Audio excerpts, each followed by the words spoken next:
चलिए दोस्तों शुरू करते हैं आज का सेशन। इससे पहले पिछले सेशन के प्रश्नों को एक बार दोहरा लेते हैं।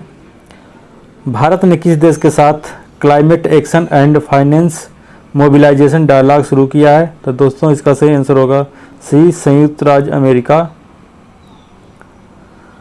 हाल ही में भारत ने किस देश के साथ मुक्त व्यापार समझौते पर हस्ताक्षर किए हैं?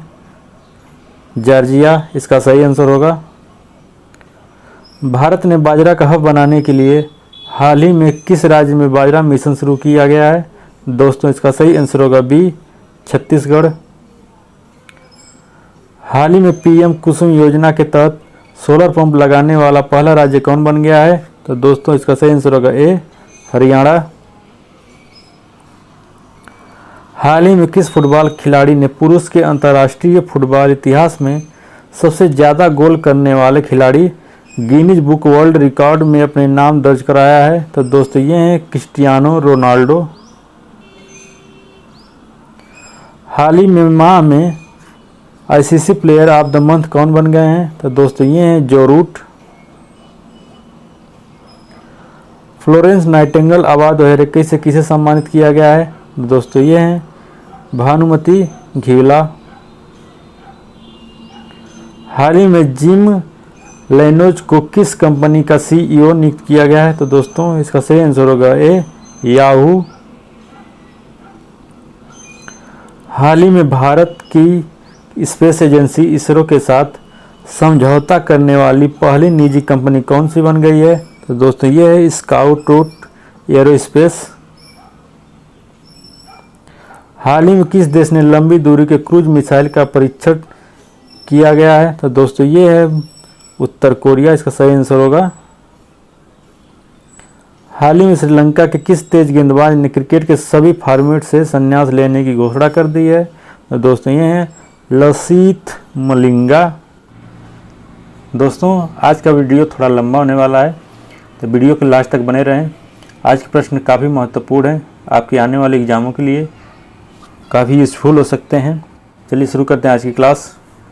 हाल ही में सूचना और प्रसारण मंत्रालय ने फर्जी खबरों का मुकाबला करने के लिए किस सोशल मीडिया प्लेटफॉर्म में अपना अकाउंट लॉन्च किया है?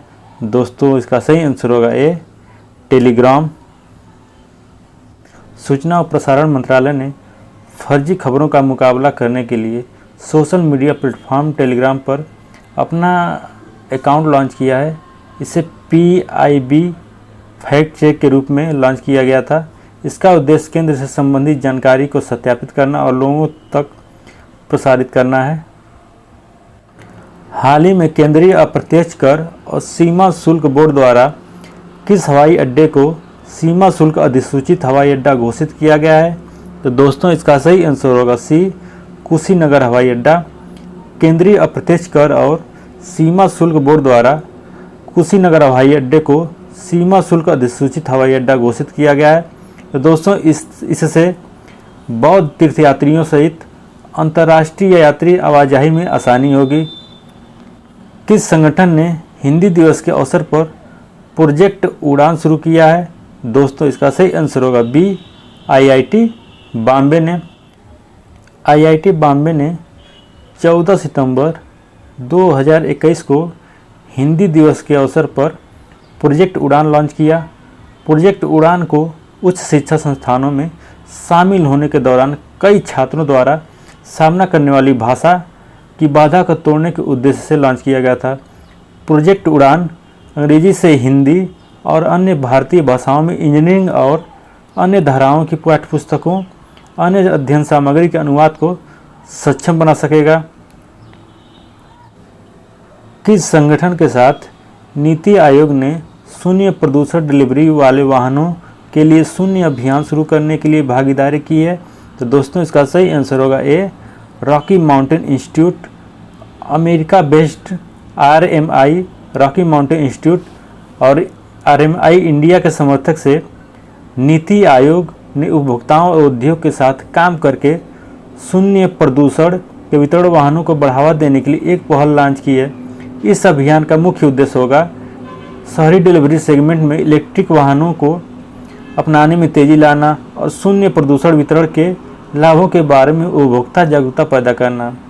दोस्तों अगर शॉर्ट में बात करें तो इसका मुख्य उद्देश्य है वायु प्रदूषण को कम करना। किन्हीं देशों के साथ अमेरिका ने हिंद प्रशांत के लिए एक नई त्रिपक्षीय सुरक्षा साझेदारी की घोषणा की है। तो दोस्तों इसका सही आंसर होगा ए, ऑस्ट्रेलिया और यूनाइटेड किंगडम। जो अमेरिकी राष्ट्रपति जो बाइडेन प्रशासन ने हिंद प्रशांत क्षेत्र के लिए एक नई त्रिपक्षीय सुरक्षा साझेदारी की घोषणा की है। यह सुरक्षा साझेदारी ऑस्ट्रेलिया, यूनाइटेड किंगडम, संयुक्त राज्य अमेरिका के बीच की गई थी। इसे ऑकुस नाम दिया गया है। यह सुरक्षा समूह हिंद प्रशांत क्षेत्र में रणनीति हितों को आगे बढ़ने पर ध्यान केंद्रित करेगा। इस साझेदारी से केंद्रीय विशेषता में परमाणु संचालित पनडुब्बियों को प्राप्त करने में ऑस्ट्रेलियाई की मदद करने के लिए 18 महीने का एक त्रिपक्षीय प्रयास शामिल है। हाल ही में किस संगठन ने अपनी पहली पृथ्वी की परिक्रमा यात्रा पर 4 लोगों को लॉन्च किए हैं? तो दोस्तों इसका सही आंसर होगा डी, स्पेसएक्स। स्पेसएक्स ने 15 सितंबर 2021 को अपनी पहली निजी उड़ान में 4 सामान्य लोगों को लॉन्च किया है। स्पेसएक्स की पहली पृथ्वी परिक्रमा करने वाली यात्रा में 2 प्रतियोगिता विजेता, एक स्वास्थ्य देखभाल कार्यकर्ता के साथ साथ एक अन्य व्यक्ति भी शामिल थे। यह अंतरिक्ष पर्यटन में सबसे महत्वाकांक्षी छलांग है। किस संगठन ने reforms in urban planning capacity in India शीर्षक से एक रिपोर्ट लॉन्च की है? तो दोस्तों इसका सही आंसर होगा ए, नीति आयोग ने। नीति आयोग ने भारत में शहरी नियोजन क्षमता बढ़ाने के उपायों पर एक रिपोर्ट जारी की है। इस रिपोर्ट का शीर्षक है reforms in urban planning capacity in India. इस रिपोर्ट को नीति आयोग द्वारा संबंधित मंत्रालय और शहरी और क्षेत्रीय योजना के क्षेत्र में प्रतिष्ठित विशेषज्ञों के परामर्श से विकसित किया जाएगा। एमएसएमई समूहों के अपग्रेडेशन के लिए परियोजना विशिष्ट ऋण प्रदान करने के लिए किस संगठन ने असम सरकार के साथ भागीदारी की है? तो दोस्तों इसका सही आंसर होगा ए, सिडबी। भारतीय लघु उद्योग विकास बैंक सिडबी ने घोषणा की है कि SIDBI cluster development fund SCDF के तहत परियोजना विशिष्ट ऋण सहायता विभिन्न मौजूदा MSME समूहों के अपग्रेडेशन और नए औद्योगिक बुनियादी ढांचे के विकास के लिए असम सरकार को दिया जाएगा। असम 3 प्रमुख विषयों पर ध्यान केंद्रित करेंगे। पहला है स्टार्टअप क्लस्टर विकास, दूसरा है आजीविका और तीसरा है उद्यम संवर्धन। भारत अफ्रीका रक्षा वार्ता 2022 का आयोजन किस शहर में किया जाएगा? तो दोस्तों इसका सही आंसर होगा ए, गांधीनगर, गुजरात में। किस संगठन ने प्लानिटेरियम इनोवेशन चैलेंज लॉन्च किया है? दोस्तों इसका सही आंसर होगा बी, माईगाव इंडिया। माईगाव इंडिया द्वारा टेक उद्यमियों और भारतीय स्टार्टअप के लिए प्लानिटेरियम इनोवेशन चैलेंज लॉन्च किया गया है।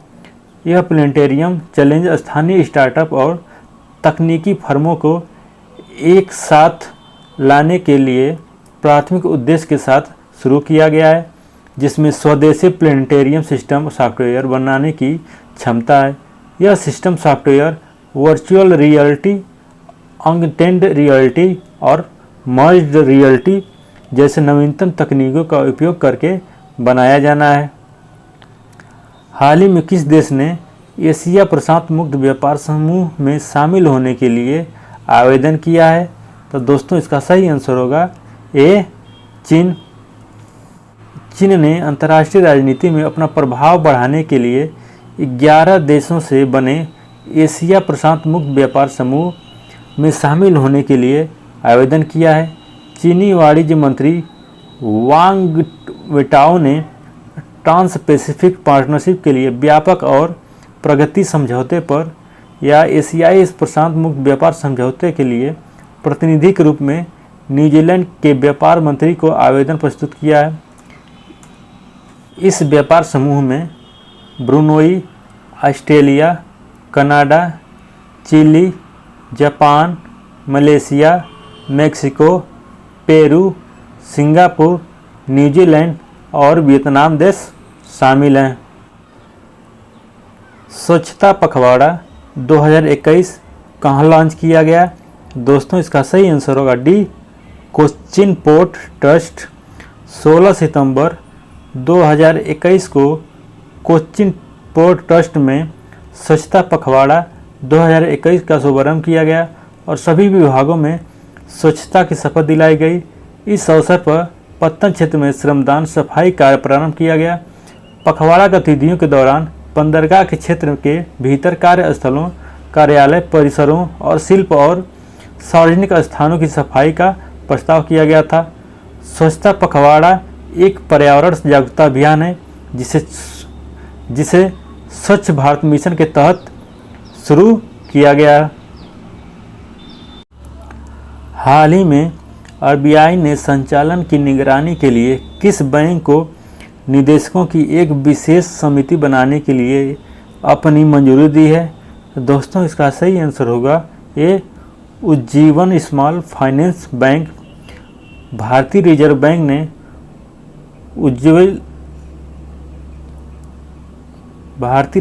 ने उज्जीवन स्मॉल फाइनेंस बैंक को निदेशकों की एक विशेष समिति बनाने के लिए अपनी मंजूरी दे दी है ताकि वे सीईओ, एमडी की अनुपस्थिति में संचालन की निगरानी कर सके। निदेशकों की इस विशेष समिति में इसके सदस्य के रूप में 3 स्वतंत्र निदेशक शामिल होंगे। यह समिति 16 सितंबर से बैंक के संचालन और प्रशासन की देखरेख करेगी। पुनः प्रयोज्य GSLV MK3 लॉन्च वाहन विकसित करने के लिए कौन सा संगठन प्रौद्योगिकियों पर काम कर रहा है? तो दोस्तों इसका सही आंसर होगा डी, इसरो। भारतीय अंतरिक्ष अनुसंधान संगठन इसरो उस तकनीक को विकसित करने के लिए काम कर रहा है जो GSLV MK3 लॉन्च वाहन का पुनः उपयोग करने के लिए आवश्यक है। यह तकनीकी इसरो को अपने GSLV MK3 प्रक्षेपण यान को लंबवत रूप से उतारने में मदद करेगी।